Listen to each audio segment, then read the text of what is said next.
Well, the DEQ and other state agencies have released results from their latest round of tests for heavy metals. And they show southeast and northeast Portland residents are at low risk of health problems from exposure to heavy metals in soils. Our Tim Becker is live in southeast Portland with more on this. Right now, the overriding message is positive, but again, this is just the first round of testing since the toxic levels of heavy metals have been found in some areas of Portland. The levels measured in October were of concern, and that's why we're all here.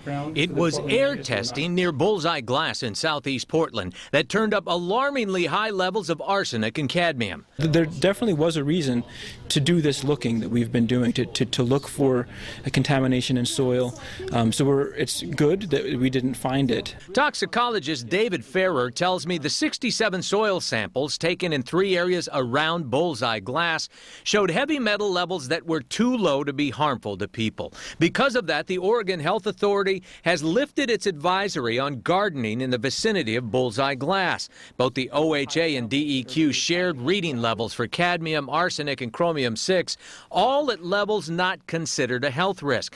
But see the yellow line across the bottom of these charts for chromium-6 and arsenic levels near Bullseye? That's the DEQ's cleanup guidelines, and the levels far exceed those. If facilities are exceeding those cleanup guidelines, shouldn't they have to clean up? There's no teeth in the rules, or what? We have a cleanup program that addresses, as it was explained, those are kind of areas that we would want to look further. I asked interim DEQ Director Joni Hammond why agencies have different standards for safe levels. Coin 6's independent soil test in the same area showed arsenic at 10 times the DEQ's risk-based level, but at almost half of their own acceptable background level for the Portland Basin. Even if DEQ is different than EPA, our health partners who interpret those results use the same standards.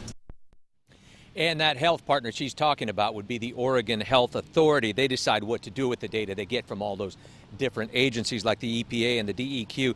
The Oregon Health Authority also reviewed cancer rates in North Portland, and today they told us that they found no incidence of the disease that was higher than expected in that area. But again, this is just the beginning of the test results that we're getting in. There are still air tests being taken in this area right down here, so we'll let you know what we find out when those results are in as well. Live in southeast Portland, Tim Becker, Coin 6 News.